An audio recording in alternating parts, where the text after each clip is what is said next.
فاتحہ۔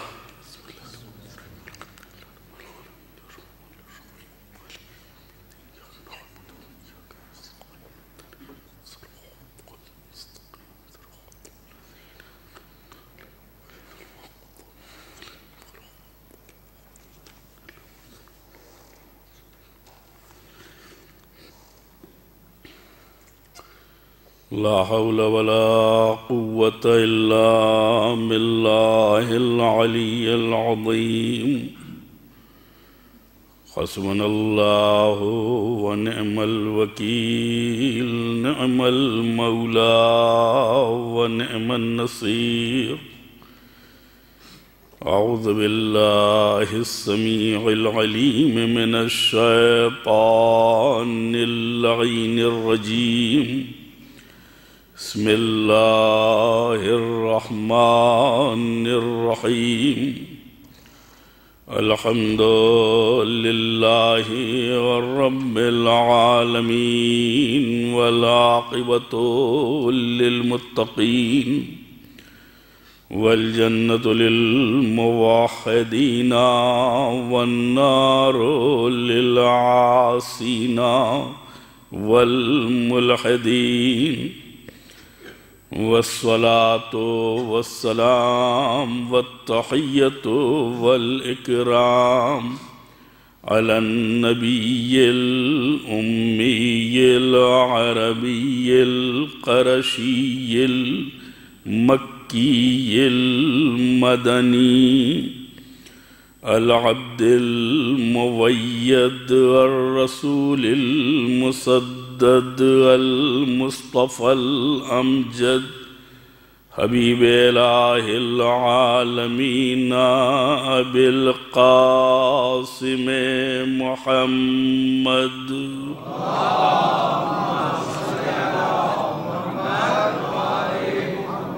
وآله الطيبين الطاهرين المعصومين المظلومين الذين أذهب الله عنهم الرجس وطهرهم تطهيرا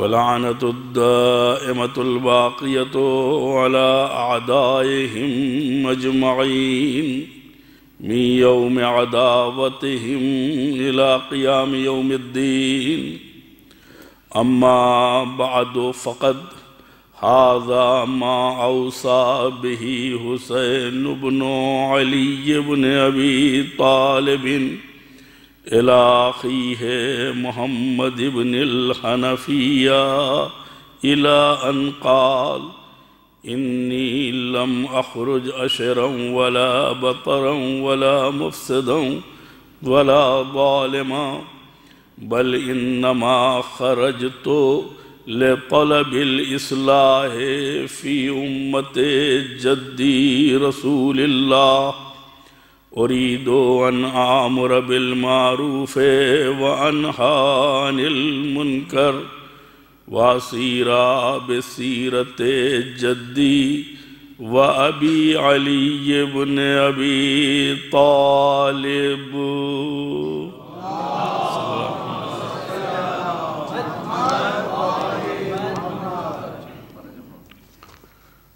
ایک مرد مومن جو زیارت اربعین کے لیے کربلا مشرف ہوئے تھے، خدا نے ان کی زیارت کو قبول کر لیا اور وہیں ان کا انتقال ہو گیا۔ آج ان کی تدفین ہوئی ہے سورہ فاتحہ کے ساتھ نماز وحشت کی درخواست۔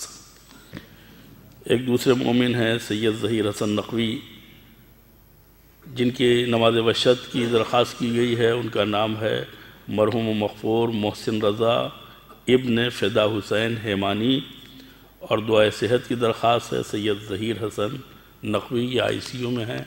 خداوند عالم انہیں جلد سے جلد شفائے کامل و عاجل عنایت فرمائے۔ پیغام کربلا کے عنوان سے ہماری گفتگو اس وصیت کے تعلق سے ہے جو سرکار سید الشہداء حضرت امام حسین علیہ السلام نے اپنے بھائی محمد حنفیہ کو انتہائی محتم بالشان سے مدینے سے نکلتے ہوئے فرمائی تھی۔ میں نے وصیت کے تینوں ارکان کے سلسلے میں آپ سے گفتگو کی کہ وصیت کرنے والا کون، جس سے وصیت کی جا رہی ہے وہ کون ہے، اور کیا وصیت کی جا رہی ہے۔ امام حسین کا ہلکا پھلکا تعارف،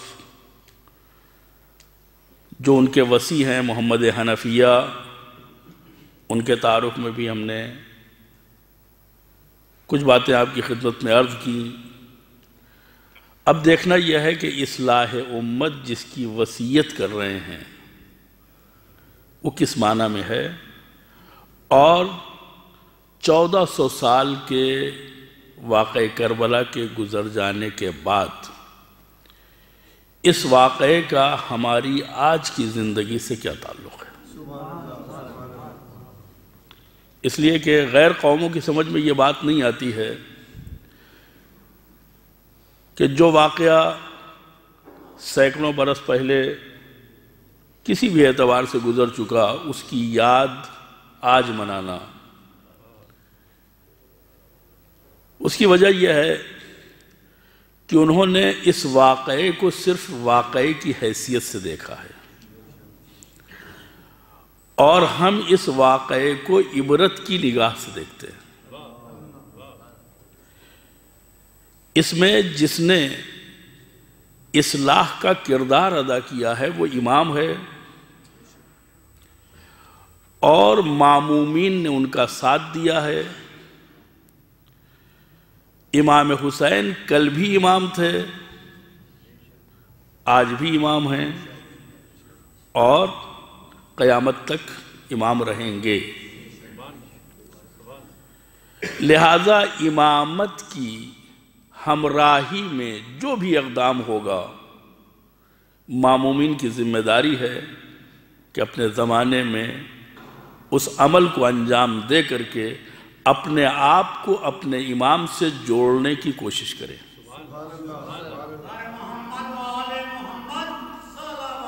اللہ صلی اللہ علیہ وسلم۔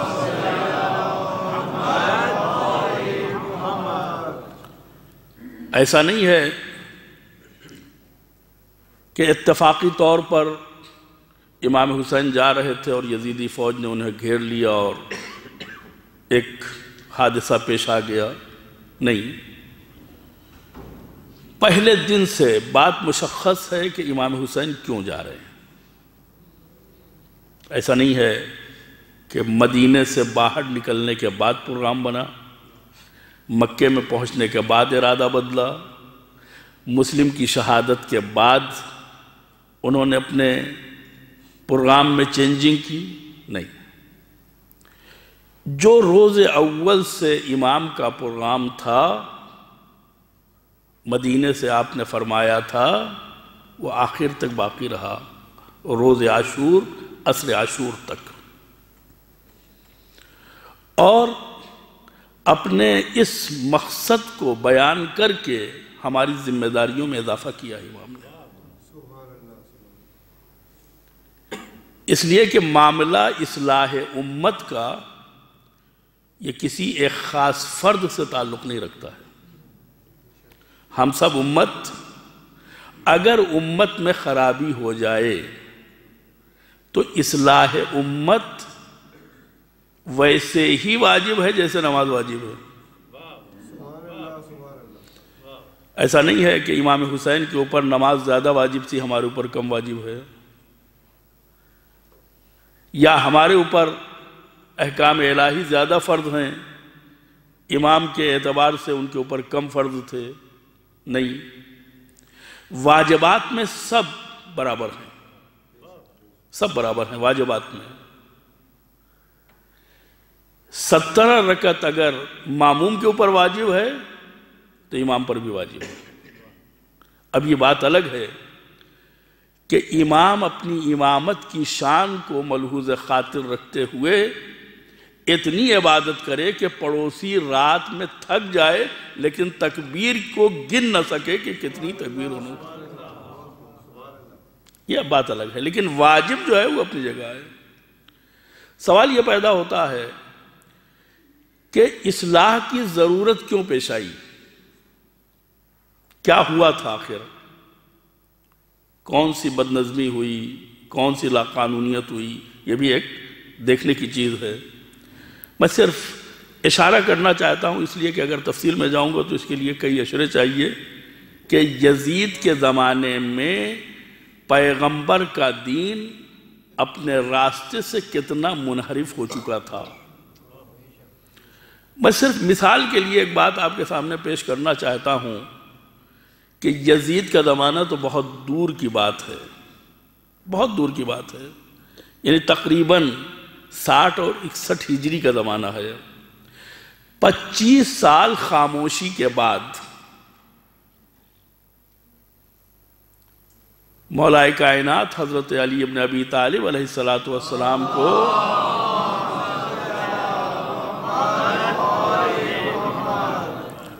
امت نے زبردستی خلافت کی ذمہ داری، ظاہری خلافت کی ذمہ داری ان کے سر پر رکھی، اس لیے کہ امام بنانے کا حق امت کو نہیں ہے، امام ماننے کا حق ہے، بنانا خدا کی ذمہ داری ہے۔ تو علی کو لوگوں نے امام مانا تو بھی امام تھے اور نہیں مانا تو بھی امام تھے۔ کسی کے ماننے سے جو الہی عہدے ہوتے ہیں وہ کسی کے ماننے سے متاثر نہیں ہوتے ہیں۔ جیسے خدا، اگر روئے زمین پر کوئی بھی اس کا سجدہ نہ کرے تو بھی وہ خدا ہے، اور اگر ساری مخلوقات جیسا کہ مخلوقات سجدہ کرتی ہیں خدا کی، حمد و ثنا کرتی ہیں، اگر ساری مخلوقات کریں تو اس کی ربوبیت میں کوئی فرق نہیں آ جاتا ہے، وہ خدا ہے۔ اسی طریقے سے مولا کائنات امام تھے، لیکن ظاہری خلافت 25 سال کی خاموشی کے بعد جب ان کے حوالے ہوئی اور آپ نے نماز جماعت قائم کی۔ توجہ فرمائیں گے، قصاص کا مسئلہ الگ ہے، دیات کا مسئلہ الگ ہے، حج کے مسائل الگ ہیں، چھوٹی چھوٹی چیزیں الگ ہیں، لیکن دن بھر میں 2 نظریے پائے جاتے ہیں، 3 نمازیں یا 5 نمازیں۔ آدمی دن بھر اذان سنتا ہے، دن بھر نماز پڑھتا ہے، یہ نماز تو کم سے کم بھولنے کی چیز نہیں ہے۔ اتنا انصاف تو آپ کریں گے کہ مسلمان کا سب سے پہلا فریضہ ہے نماز کی ادائیگی، اس لیے کہ اگر یہ قبول تو سب کچھ قبول، اور اگر یہ رد تو سب کچھ رد۔ تو مسلمان جو ہے بڑی پابندی سے نماز پڑھتا تھا، لیکن جب علی نے نماز پڑھائی تو بہت سے لوگ آنسو بہا رہے تھے، رو رہے تھے کہ آج رسول اللہ کی نماز یاد آ گئی۔ میں نے بطور مثال یہ واقعہ آپ کے سامنے پیش کیا ہے تاکہ یہ پتہ چل جائے کہ نماز جیسی چیز جو دن میں 5 مرتبہ یا 3 مرتبہ لوگ بڑی شان و شوکت کے ساتھ، بڑے اہتمام کے ساتھ پڑھتے ہیں، تب اس میں یہ ترمیم اور تبدیلی ہو گئی، تو پھر دوسرے مسائل میں کتنی تبدیلی ہوئی ہوگی۔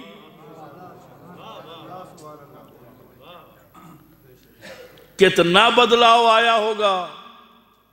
یہی وجہ ہے کہ جو نمازیں واجب نہیں تھیں، جن نمازوں کا جماعت کے ساتھ حکم نہیں تھا، لوگوں نے اپنی مرضی سے وہ نمازیں بھی شروع کر دیں۔ مولا کائنات نے اپنی ذمہ داری کو سمجھتے ہوئے ان نمازوں سے منع کیا، لیکن منع کرنے کے باوجود وہ نہیں مانے۔ تو اتنا انحراف، دین کے نام پر انحراف ہو رہا ہے، اسلام کے نام پر انحراف ہو رہا ہے۔ آپ دیکھیں کہ کتنا غضب ہے، بدھ کے دن نماز جمعہ ہو رہی ہے، بدھ کے دن یہ کہہ کے کہ جمعے کی نماز ہو رہی ہے، جمعے کے دن جمعے کی نماز، اس کو بدھ کے دن، اس سے غیر عقلی فیصلہ اور تو کچھ ممکن نہیں ہے۔ یعنی کھل کے مذاق اڑایا جا رہا تھا اسلام کا، کھل کے مذاق اڑایا جا رہا، پھر بھی کم سے کم پڑھی تو جا رہی تھی، بدھوئی کو پڑھی تو جا رہی تھی، لیکن اس کے بعد تو وہ مرحلہ تھا جہاں نماز ہی نہیں تھی، جہاں منبر رسول تو تھا لیکن اس پہ بندر تھے، جہاں مسند پیغمبر کا نام تو تھا لیکن اس کے سامنے شراب کے جام تھے، اس کے سامنے شطرنج کی بساط تھی، محارم کے ساتھ بدکاریاں تھیں۔ عزیزان گرامی، میں اپنے نوجوان بھائیوں کے لیے عرض کر رہا ہوں کہ ایک عام مسلمان کا گناہ، اس کی بے راہ روی، اس کا انحراف، یہ ایک آدمی کا عمل ہوتا ہے، لیکن اگر کوئی صاحب منصب ہو، کوئی ذمہ دار فرد ہو، متولی ہو، جماعت کا صدر ہو، مسجد کا پیش امام ہو، منبر کا ذاکر ہو، تو اب یہ گناہ عام گناہ نہیں تصور کیا جاتا، بلکہ وہ ایک جرأت اور جسارت کا ذریعہ بن جاتا ہے۔ جس طریقے سے ہم مجلسوں میں آ کر کے جذباتی ہو جاتے ہیں اور کار خیر میں حصہ لیتے ہیں، اسی طریقے سے اگر کوئی ذمہ دار شخصیت گناہ کرتا ہوا دکھائی دے تو ہم یہ سوچتے ہیں کہ جب یہ کر رہے ہیں تو ہمیں کرنے میں کیا مشکل ہے۔ ہمارے بچے سیکھتے ہیں، چنانچہ اسلام نے اس بات پہ زور دیا ہے کہ صرف دین پہ عمل نہ کرو، دین کا ماحول بناؤ، اس لیے کہ اگر دین پہ عمل ہوتا رہا اور ماحول نہیں بنا تو پھر کچھ بھی آئے گا اور کچھ بھی جائے گا، لیکن اگر ماحول بن گیا تو لوگوں میں ایک طرح کی حساسیت، ایک طرح کا احساس پیدا ہوگا۔ جن ممالک میں، یہ تجربے کی بات ہے، جن ممالک میں حجاب شرعی کی پاسداری کی جاتی ہے، حجاب شرعی قانونی طور پہ نافذ ہے، جہاں پہ آپ سر کھول کے نہیں چل سکتے ہیں، وہاں کا بچہ اگر کسی ملک میں پہنچ جائے جہاں لوگ ننگے سر رہتے ہیں، اس کو احساس ہوتا ہے کہ ہم کہاں آ گئے۔ لیکن ہمارے ملکوں میں جہاں کم سے کم لباس پہننا یہ شخصیت کی علامت ہے، تو اب ظاہر سی بات ہے کہ اس کے ہاں بے پردگی کا کوئی تصور نہیں پایا جاتا۔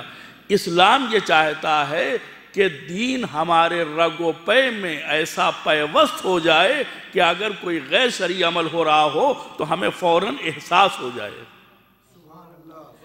یعنی اقدار کو ہمارے درمیان میں قائم کرنا چاہتا ہے، ہمارے درمیان میں ویلوز کو ڈیولپ کرنا چاہتا ہے، اس لیے کہ اگر دینی ویلوز ڈیولپ ہو گئی تو اس کا مطلب دین بچ جائے گا، لیکن اگر فرہنگی، تمدنی، ثقافتی یہ ساری ویلوز کے ہم پیچھے رہے تو ہم مراسم میں، رسومات میں تو گھر جائیں گے لیکن دین ہمارے ہاتھ سے چلا جائے گا۔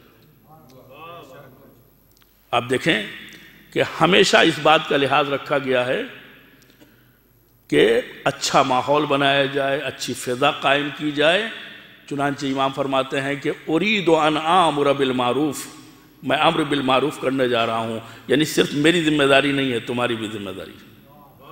وَأَنْهَا عَنِ الْمُنْكَرِ، نہی از منکر کرنے جا رہا ہوں۔ یہ جو امام فرما رہے ہیں یہ آسان کام نہیں ہے، امر بالمعروف کرنا، نہی عن المنکر کرنا، سیرت پیغمبر پر عمل کرنا، سیرت مولا کائنات کے اوپر عمل پیرا ہو جانا، یہ آسان کام نہیں ہے۔ امام فرما رہے ہیں میں جا رہا ہوں یہ کام کرنے کے لیے، یعنی تمہاری بھی ذمہ داری ہے کہ آؤ ہمارے ساتھ اس عمل میں ہمارے ساتھ شریک ہو۔ ویلوز کو ڈیولپ کرنا یہ اسلامی معاشرے کی ذمہ داری ہے، اور کبھی کبھی ایسا ہوتا ہے کہ یہ جو ویلوز ہوتی ہیں یہ مستقل ہوتی ہیں ہمارے سماج میں اور کبھی وقتی ہوتی ہیں، اور جب ڈیولپ ہو جائیں تو نہ ہمارے بس میں نہ آپ کے بس میں، ایک چیز انتہائی غیر عاقلانہ، غیر منطقی، آپ کسی سے پوچھئے لباس سالم اچھا ہے یا پھٹا اچھا ہے؟ لباس انسان کا سالم ہو، پھٹا نہ ہو، یہ اچھا ہے، یا پھٹا ہوا ہو، اس کا پیوند لگا ہوا ہو، وہ اچھا ہے۔ لیکن ہمارے بچوں کے ذہن میں ایک لباس کے تعلق سے ویلو جو ہے وہ ڈیولپ ہو چکی ہے۔ نیا خرید کے لاتے ہیں، وہ قینچی سے کاٹ دیتے ہیں۔ ان سے پوچھا جائے کہ یہ کیوں کاٹ رہے ہو؟ چونکہ ان کو یہ سمجھا دیا گیا ہے کہ پرانا پینٹ یا پرانا لباس یا پھٹا ہوا یا پیوند زدہ، اس کی زیادہ اہمیت ہے۔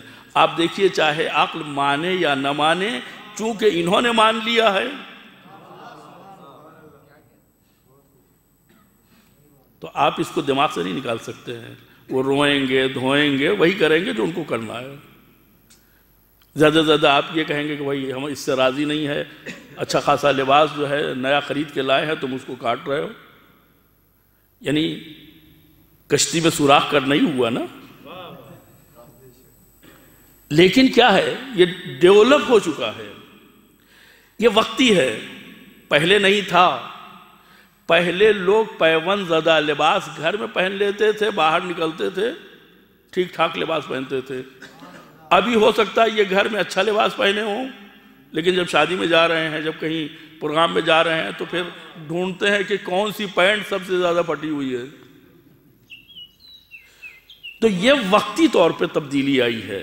آج کی یہ ویلو ہے، ایک ویلو ہے جو ہمیشہ سے چلی آ رہی ہے، اسلام نے اس کی بھی مخالفت کی ہے۔ شادی ہوئی، اولاد کی خواہش ہے، کیا چاہیے؟ لڑکی لڑکے میں کوئی فرق نہیں ہے، لیکن بہرحال کچھ ہے، اندر ہے، ہمیں خدا کا فیصلہ قبول نہیں ہے۔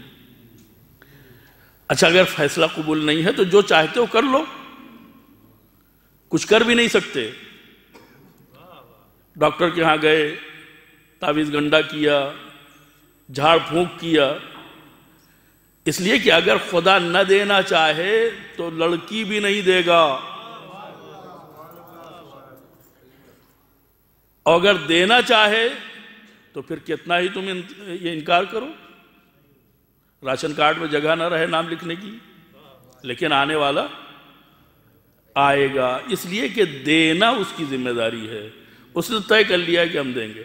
شادی کرنا یہ ہمارا کام ہے، اولاد پیدا کرنا اس نے ہمیں بہانہ تو بنایا ہے، لیکن خالق ہم نہیں ہیں۔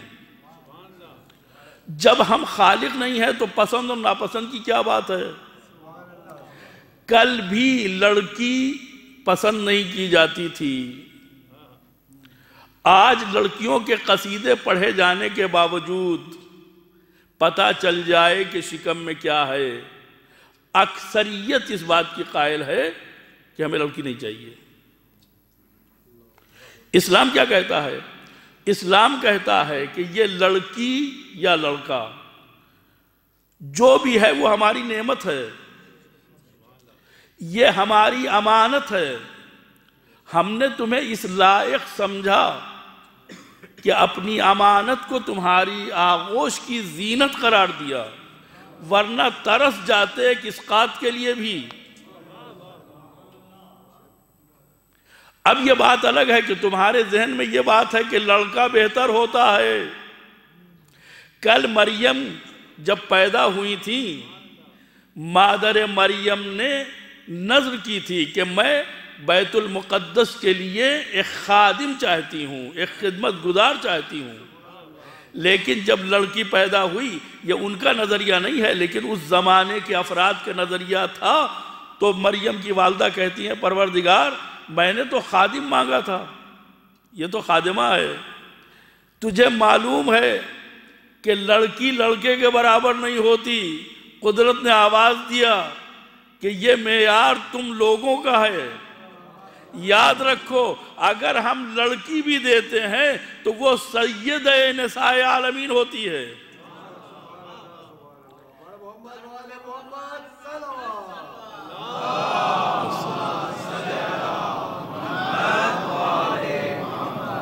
تم نے یہ کیسے فیصلہ کر لیا کہ لڑکا جو ہے وہ لڑکی سے بہتر ہے؟ ہم ایک لڑکی دیں گے جو ہزاروں لڑکوں سے افضل ہوگی. انا اعطینا. تم سمجھ رہے ہو بیٹی ہے، یہ کوثر ہے.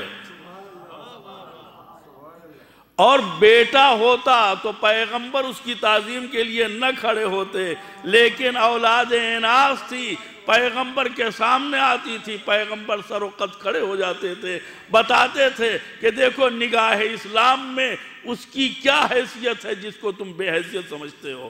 صلوات پڑھے محمد و آل محمد.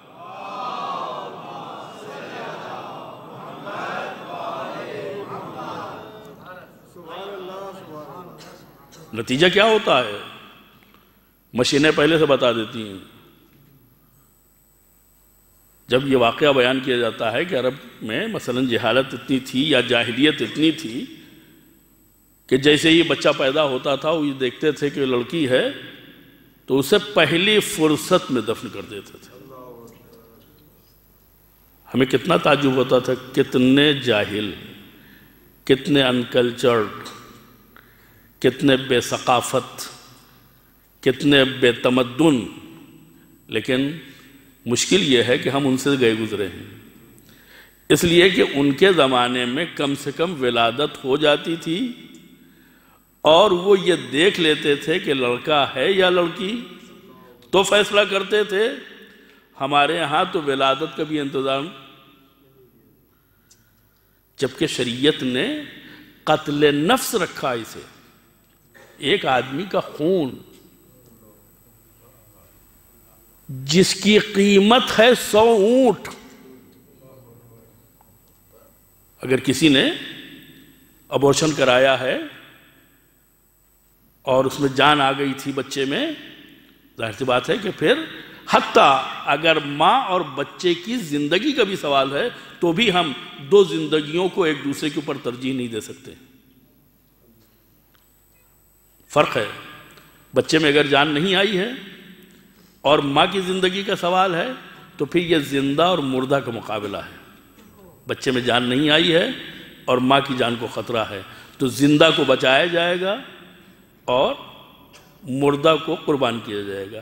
لیکن اگر بچے میں جان آ گئی ہے تو اب دونوں زندہ ہیں. کسی زندہ کو کسی دوسرے زندہ کے اوپر قربان نہیں کیا جا سکتا ہے. اب 100 اونٹ کی قیمت جو تقریباً 1.5 کلو سونا بنتی ہے، اتنی بطور میراث دیت خون بہا یہ دینا پڑے گا جو وارثوں کو دیا جائے گا. صلوات پڑھیں محمد و آل محمد.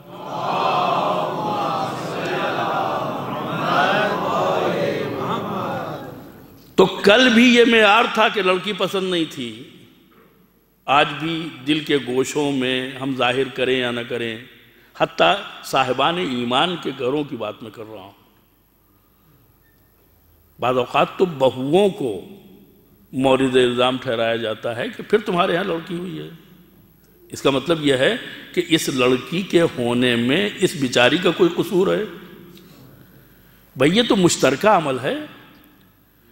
ایک طرف صاحبزادے ہیں، ایک طرف صاحبزادی ہیں، ایک صنف قوی ہے، ایک صنف نازک ہے.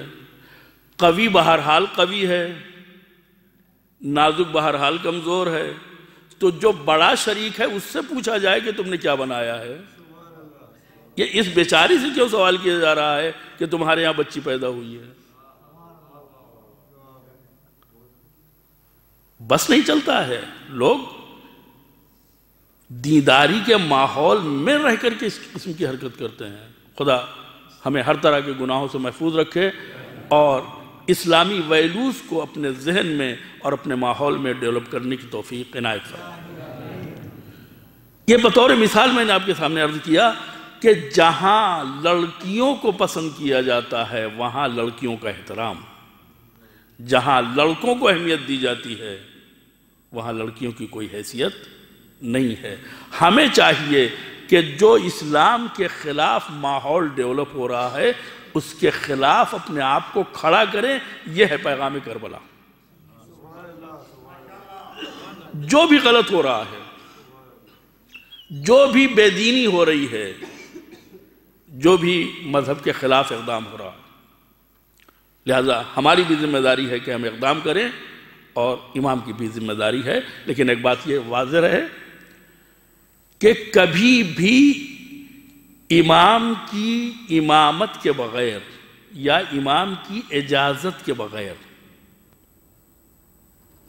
اس لیے کہ ہمیشہ اصلاحی قدم امام کی ہمراہی میں انجام پاتا ہے۔ امام جا رہے ہیں، توقع کر رہے ہیں کہ لوگ ہمارے ساتھ آئیں گے، لوگ نہیں گئے، اشتباہ کیا، بعد میں سمجھ میں آیا کہ جانا چاہیے تھا، بعد میں ندامت ہوئی، پچھتاوا ہوا، توابین بنے، نادم بنے، اپنے آپ کو انہوں نے کوسا، لیکن وقت کے اوپر امام کی مدد نہ کر کے اسلام کو بہرحال نقصان پہنچایا ہے۔ آج ہماری ذمہ داری کیا ہے؟ آج بھی ہماری ذمہ داری ہے کہ ہم اپنے زمانے میں پھیلی ہوئی بے دینی کا اپنے توانائی اور اپنی طاقت کے مطابق سدباب کریں۔ کیا کر سکتے ہیں؟ یہ ایک تفصیلی موضوع ہے جو انشاءاللہ ہم بعد میں آپ کی خدمت میں عرض کریں گے، لیکن اپنی جگہ یہ طے ہے کہ جب امام موجود ہیں تو امام کی اجازت ہونا چاہیے یا امام کی ہمراہی ہونا چاہیے۔ اور ایک مشکل آج ہے جو کل نہیں تھی۔ آج ہمیں اپنی ڈیوٹی کو سمجھنے میں مشکل ہوتی ہے کہ ہمیں کیا کرنا چاہیے کیا نہیں کرنا چاہیے، اس لیے کہ امام ہمارے سامنے نہیں ہے۔ لیکن کل جب امام موجود تھے تو ہمارے لیے کوئی مشکل نہیں تھی، جو فرما دیں، جس بات کی طرف اشارہ کر دیں، جس بات کا حکم دے دیں، یعنی انتہائی واضح معاملہ تھا۔ یہ ثابت ہو جائے کہ یہ امام ہیں، اس کے بعد ہماری ڈیوٹی آسان ہو جاتی تھی۔ تو دین کی حفاظت کرنا اور اصلاح امت کرنا، دین کی بچاؤ کے لیے، دین کے حفاظت کے لیے اقدام کرنا، یہ ہر انسان کی ذمہ داری ہے۔ لیکن ہر انسان کی ذمہ داری اس کے ساتھ ساتھ یہ بھی ہے کہ اگر معصوم موجود ہے تو اس کی معیت میں جائے، اس کے ساتھ جائے، اس کی ہمراہی میں جائے۔ اس لیے کہ پیغمبر کی روش، اہل بیت کا طریقہ کار ہم نے دیکھا ہے۔ عیسائیوں سے مناظرہ ہوا، دلیلیں آئیں، قرآن نے پیغمبر کو ان سے مناظرہ کرنے کے لیے آیتیں نازل کی، خداوند عالم نے آیتیں نازل کی۔ دلیلوں کے ذریعے سے کام نہیں چلا۔ قرآن کہتا ہے فَقُلْ تَعَالَوْا نَدْعُ أَبْنَاءَنَا وَأَبْنَاءَكُمْ وَنِسَاءَنَا وَنِسَاءَكُمْ وَأَنفُسَنَا وَأَنفُسَكُمْ ثُمَّ نَبْتَهِلْ فَنَجْعَلْ لَعْنَةَ اللَّهِ عَلَى الْكَاذِبِينَ۔ پیغمبر اب یہ آدمی بننے والے نہیں ہیں، دلیل آ گئی، برہان آ گیا، استدلال آ گیا، اس کے بعد بھی یہ ماننے کے لیے تیار نہیں ہے، تو اب ان سے بحث مت کیجئے۔ فَمَنْ حَاجَّكَ مِنْ بَعْدِ مَا جَاءَكَ مِنَ الْعِلْمِ، علم آنے کے بعد بھی اگر محاجہ ہو رہا ہے، احتجاج ہو رہا ہے، اس کا مطلب یہ سدھرنے والے نہیں ہیں۔ اب ان سے کہہ دیجئے کہ تم اپنے بچوں کو لاؤ، میں اپنے بچوں کو لاتا ہوں، تم اپنی عورتوں کو لاؤ، میں اپنی عورتوں کو لاتا ہوں، تم اپنے نفوس اور اپنی جانوں کو لاؤ، میں اپنے نفوس اور اپنی جانوں کو لاتا ہوں۔ آپ عربی ملک میں رہتے ہیں، واحد، تثنیہ، جمع، یہ ساری چیزیں تو آپ کے سامنے بالکل۔ ابناءنا و ابناءکم، کم سے کم 3 کے اوپر، اور 3 سے زیادہ کتنا بھی ہو جائے اس کے اوپر یہ جمع کا استدلال ہوتا ہے۔ یعنی 3 تو یقینی ہے، 3 سے زیادہ جو بھی ہو جائے، یعنی قرآن نے کہیں بھی بندش نہیں لگائی کہ دین کی حفاظت میں سربراہی وفد جو جا رہا ہے اس میں کسی قسم کی کوئی کوتاہی ہو جائے، یعنی اگر پیغمبر چاہیں تو جو ابن ہے کسی بھی بیٹی سے ہو، کسی بھی داماد سے ہو، کسی بھی خاندان سے ہو، اس کو لے سکتے ہیں۔ قرآن نے کوئی پابندی نہیں لگائی، جمع کی لفظ استعمال کی ہے، لیکن پیغمبر صرف 2 کو لے کے جا رہے ہیں۔ اللہم صلی اللہ نساءنا و نساءکم، ٹھیک ہے بچے نہ رہے ہوں گے، لیکن ایک وقت میں 9 خواتین پیغمبر کے گھر میں مختلف حجروں میں مقیم تھیں۔ ان سے زیادہ مقدس، ان سے زیادہ معتبر، ان سے زیادہ ثقہ، ان سے زیادہ دیندار کون ہو سکتا ہے؟ پیغمبر لفظ نساءنا استعمال ہوا ہے، نساءکم استعمال ہوا ہے، نہ ادھر کوئی پابندی نہ ادھر کوئی پابندی۔ یہ ایک پر اکتفا کیوں؟ اگر نساءنا میں کوئی بندش ہوتی تو ٹھیک ہے بیٹیوں کو لے جاتے، لیکن تاریخ تو کہتی ہے کہ اور بھی بیٹیاں تھیں۔ ہم سے تو یہ کہا جاتا ہے کہ اگر ایک اولاد تمہارے سامنے ہے جس کو تم بوسہ دے رہے ہو اور دوسری اولاد اس کو دیکھ رہی ہے تو تمہیں اس بات کا حق حاصل نہیں ہے کہ ایک کو بوسہ دو اور دوسرے کو ناراض کر دو۔ اب اگر پیغمبر کی اور بھی بیٹیاں ہیں تو ذمہ داری پیغمبر کی کیا ہوتی ہے؟ اور پیغمبر کا ہم نے عمل یہ دیکھا ہے کہ وہ کہتے بعد میں ہیں، کرتے پہلے ہیں۔ ایک بیٹی کو لے جا رہے ہیں، دوسری بیٹیوں کو نظر انداز کر رہے ہیں۔ ممکن ہے کوئی کہے ان کا انتقال ہو چکا تھا، تو جب داماد کو لے جا رہے ہیں تو انفسنا و انفسکم، داماد میں بھی کوئی بندش نہیں ہے۔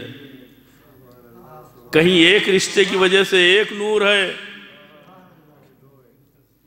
کہیں 2 ہے تو 2 والا تو زیادہ افضل ہوتا ہے ایک کے مقابلے میں، لیکن پیغمبر ایک ہی والے کو لے جا رہے ہیں۔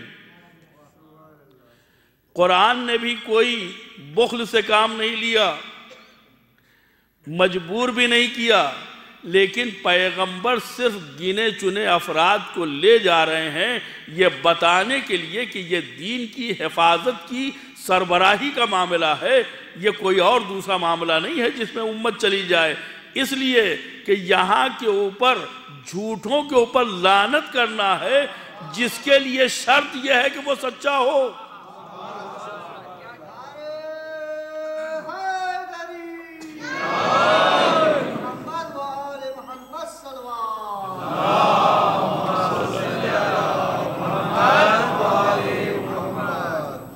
لعنت کرنا، بھئی آج تو لعنت بہت آسان کام ہے، جس کے اوپر چاہے آپ لعنت کیجئے، اور یہ لعنت بھیج کر کے لوگ بڑے شیئر بن جاتے ہیں واٹس ایپ کے اوپر، فیس بک کے اوپر۔ بھئی یہ سارے عمل جو ہیں وہ انسان کی جانماز کے اوپر ہونا چاہیے، مثلا اس کو دوسروں تک منتقل نہیں کرنا چاہیے۔ بعض عبادتیں ایسی ہیں جو اپنے تک محدود رکھنا چاہیے، لیکن پیغمبر یہ بتا رہے ہیں کہ یہ بھی آسان کام نہیں ہے۔ پہلے اپنے کو دیکھو، پھر جس پر لعنت کر رہے ہو اس کو دیکھو۔ کس پر لعنت کرنی ہے؟ جھوٹوں پر۔ تو جھوٹوں پر کون لعنت کرے گا؟ جو سچا ہو۔ سچائی کا معیار بھی الگ ہے۔ ہمارے ہاں سب سچے ہیں، آپ کسی کو بھی پکڑ کے پوچھ لیجئے کہ بھائی تم جھوٹے ہو یا سچے ہو، لوگ مارنے مرنے کے لیے تیار ہو جائیں گے، تعلقات خراب ہو جائیں گے۔ آپ کیا سمجھتے ہیں ہمیں؟ تو ہم سب سچے، لیکن جب ہم اتنے بڑے سچے ہیں تو پیغمبر کے زمانے میں کتنے سچے رہے ہوں گے؟ پرانے سچے، بعض پرانی چیزیں بڑی قیمتی ہوتی ہیں، پرانے سچے، صدر اسلام کے سچے. آج تو جھوٹ کے بہت سے طریقے ہیں جو کل وہ لوگ بیچارے جانتے بھی نہیں تھے، یعنی اگر بولنا بھی چاہتے تو نہیں بول سکتے تھے. آج تو ہم اپنے بچے سے کہہ دیتے ہیں کہ بیٹا کہہ دو کہ بابا گھر پہ نہیں ہے، اب وہ بیچارہ وہی لفظیں دہرا دیتا ہے کہ بابا کہہ رہے ہیں کہ بابا گھر پہ نہیں ہے. اس زمانے کے لوگ بالکل سچے تھے، لیکن ان سچوں کو بھی پیغمبر نہیں لے گئے تاکہ یہ بتائیں کہ تاریخ کے سچے اور ہوتے ہیں، قرآن کا سچا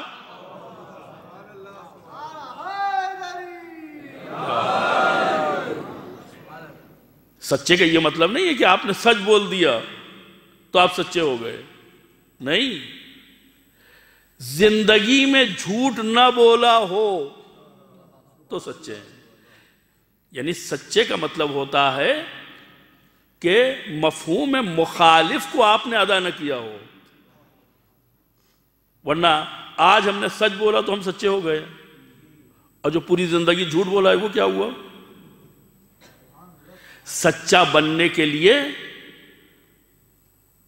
ایک دن کا عمل نہیں ہے.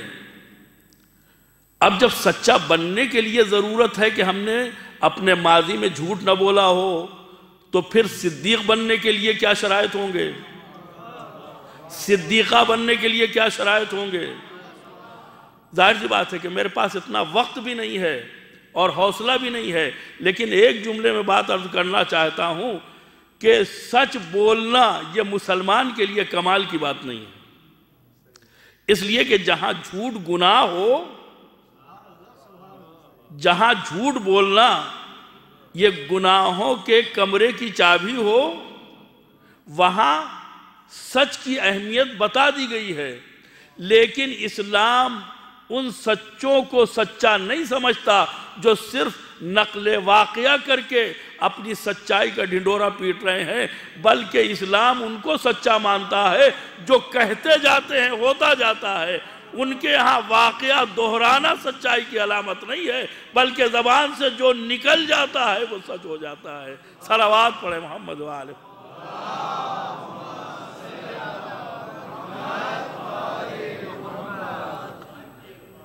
تو پیغمبر ایک چھوٹے سے قافلے کو لے کے جا رہے ہیں، کاہے کے لیے؟ دین بچانے کے لیے جا رہے ہیں، دین کی حفاظت کے لیے جا رہے ہیں.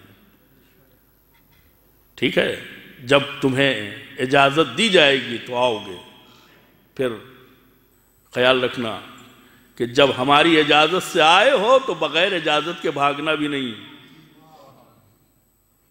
اس لیے کہ نہ ہماری اجازت سے پہلے آ سکتے ہو، نہ ہمارے اذن کے بغیر جا سکتے ہو. ہر جگہ فوج میں، ہر جگہ وفد میں، اور جہاں بھی کوئی رکنیت ہوتی ہے وہاں قانون ہوتا ہے، وہاں نظام ہوتا ہے. لوگوں نے دیکھا کہ ایک چھوٹا سا قافلہ جو 5 نفوس کے اوپر مشتمل ہے وہ چلا رہا ہے. مباہلے کی جگہ بھی طے، مقام بھی طے، وقت بھی طے، یہ ساری چیزیں طے ہیں.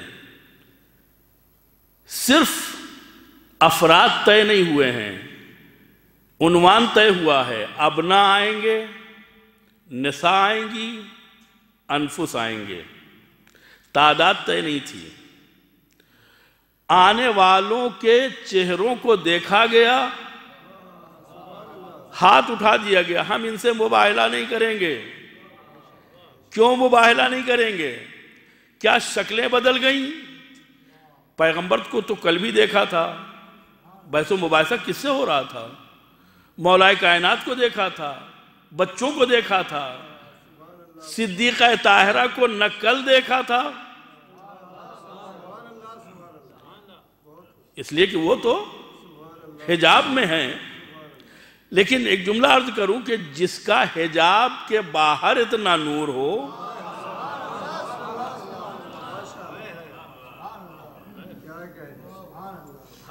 دوسری لفظ ادا کروں کہ یہاں کے اوپر افراد کو دیکھ کر کے عیسائیوں کو پیغمبر کے ان کے یقین کے اوپر رشک ہونے لگا. کہ اگر یہ امت کو لاتے تو اس کا مطلب یہ ہے کہ خطرات میں امت کو ڈال رہے ہیں، اپنے گھر والوں کو نہیں ڈال رہے ہیں۔ لیکن اپنے گھر والوں کو خطرات میں ڈال کے بتا رہے ہیں کہ اگر ہم حق پر نہ ہوتے تو اپنے بچوں کو قربان کرنے کے لیے پیش نہ کرتے۔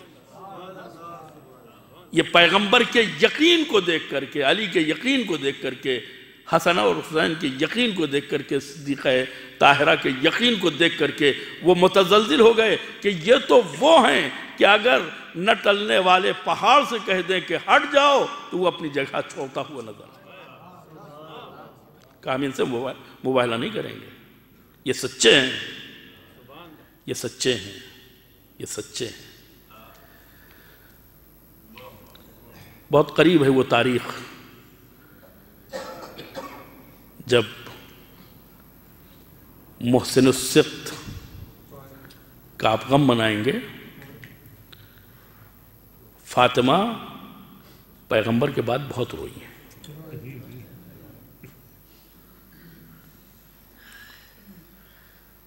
رونے کا مقصد کیا پیغمبر کی شہادت ہے، وفات ہے؟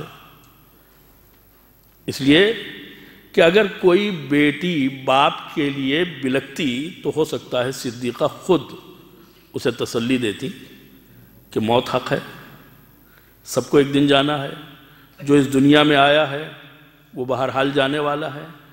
یہ بےتابی، اضطراب، بے چینی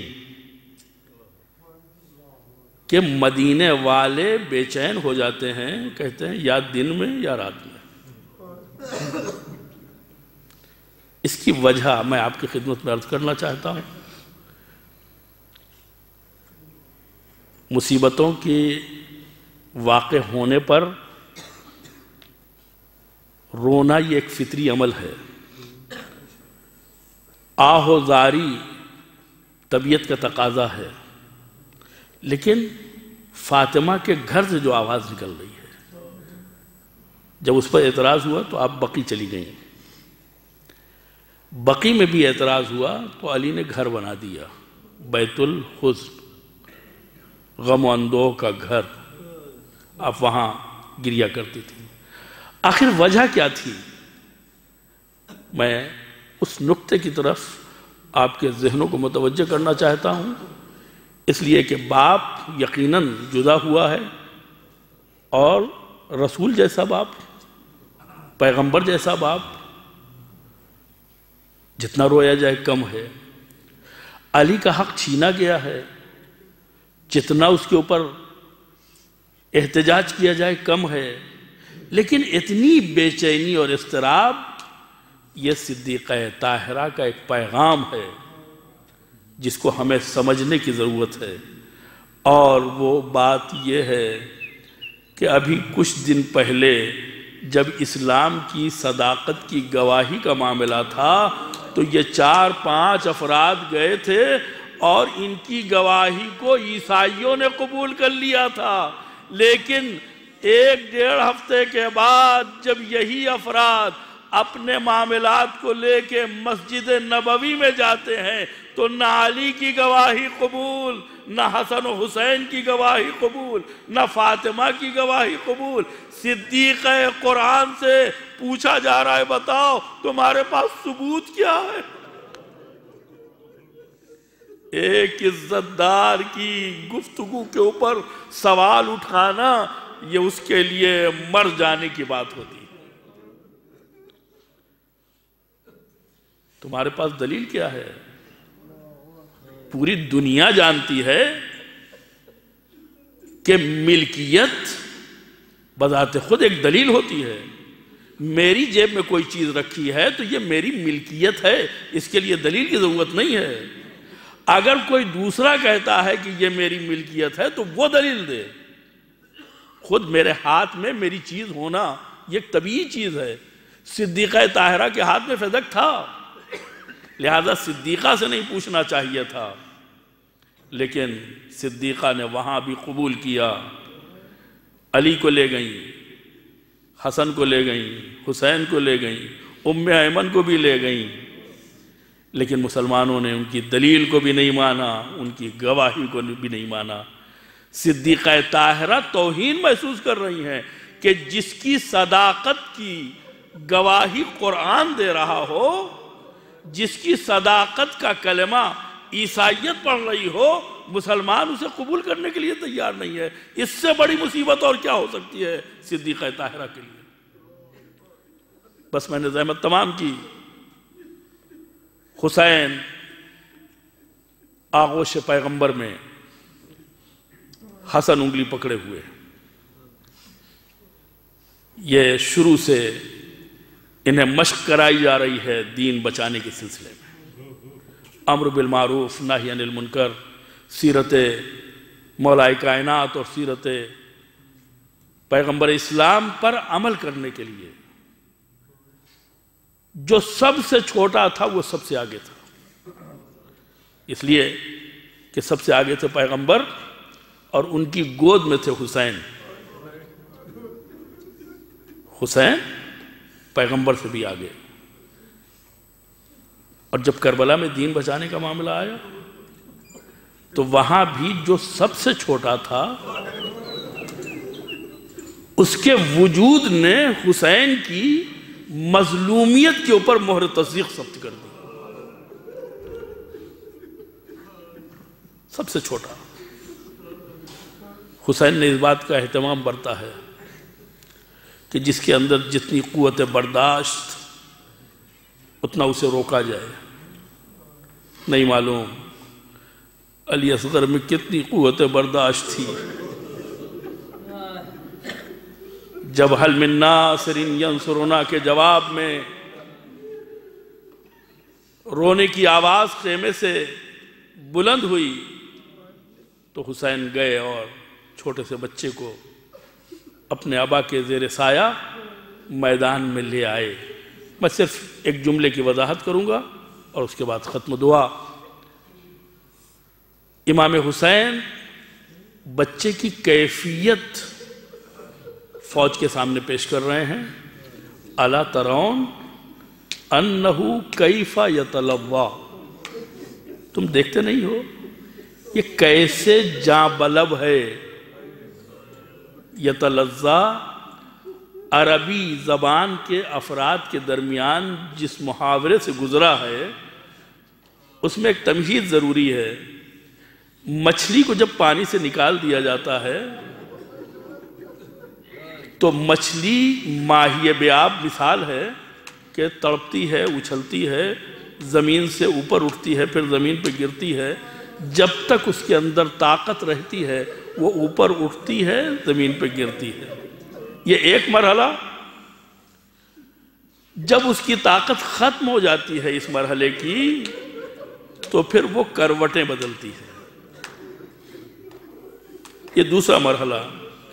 پھر جب کروٹ بدلنے کی بھی طاقت ختم ہو جاتی ہے، اب کروٹ نہیں بدل سکتی تو کبھی منہ کھولتی ہے منہ بند کرتی ہے، منہ کھولتی ہے منہ بند کرتی ہے۔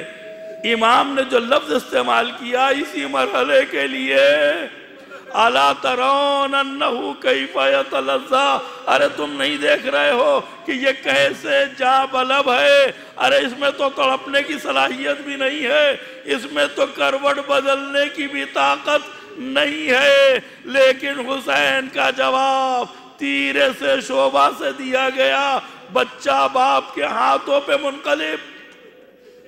اجرکم علی اللہ۔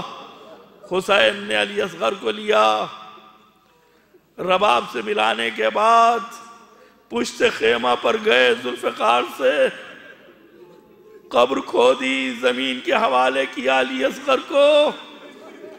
عزیزو، شہادت حسینی کے بعد، خیمے جلنے کے بعد، سروں سے چادریں لٹنے کے بعد، بچوں کے تماچے کھانے کے بعد، ایک مرتبہ فضہ قریب آئی، رباب سے کہا بیوی غضب ہو گیا۔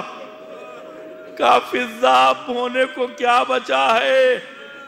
کہا ابھی سروں کی گنتی ہو رہی تھی، ایک سر کم ہے، لوگ علی اصغر کی قبر ڈھونڈ رہے ہیں۔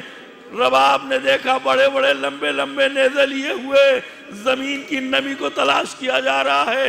چلتے چلتے ایک مرتبہ ایک طویل نیزہ زمین میں گیا.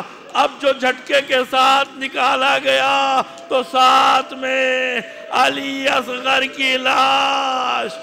ارے ماں دیکھ رہی ہے قاتل نے آگے بڑھ کے علی اصغر کا سر جدا کیا. ممکن ہے آواز دی ہو یا بنیا امثلک ینہر، میرے لال کیا تیرے جیسے عمر کے جانور بھی ذبح نہیں کیے جاتے؟ یہ انسانوں کو کیسے اجازت مل گئی کہ چھوٹے چھوٹے بچوں کو 3 دن کے بھوکے پیاسوں کو اس طریقے سے تہتے؟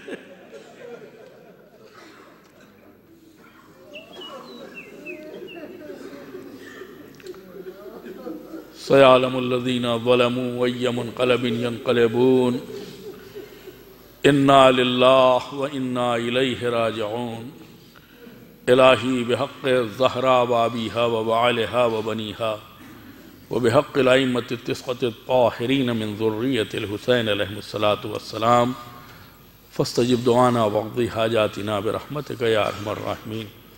پروردگار ہمارے اس عمل کو اپنی بارگاہ میں قبول فرما. مالک توفیقات میں اضافہ فرما. بیماروں کو بحق بیمار کربلا شفاء کامل و عاجل عنایت فرما.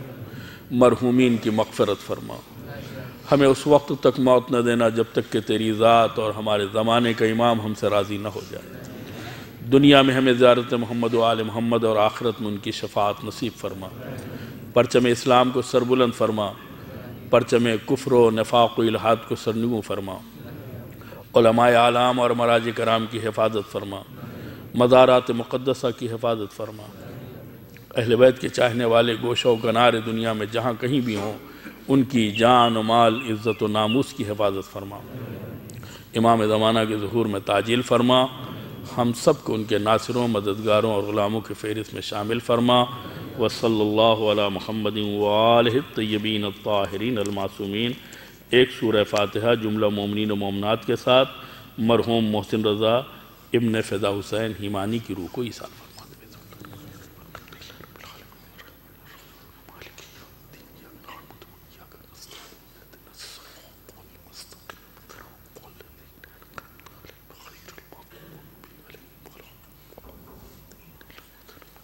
ماتم حسین.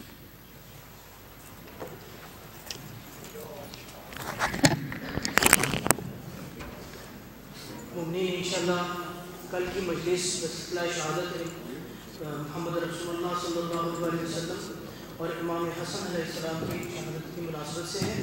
آپ لوگوں سے زیادہ سے زیادہ شرکت کی.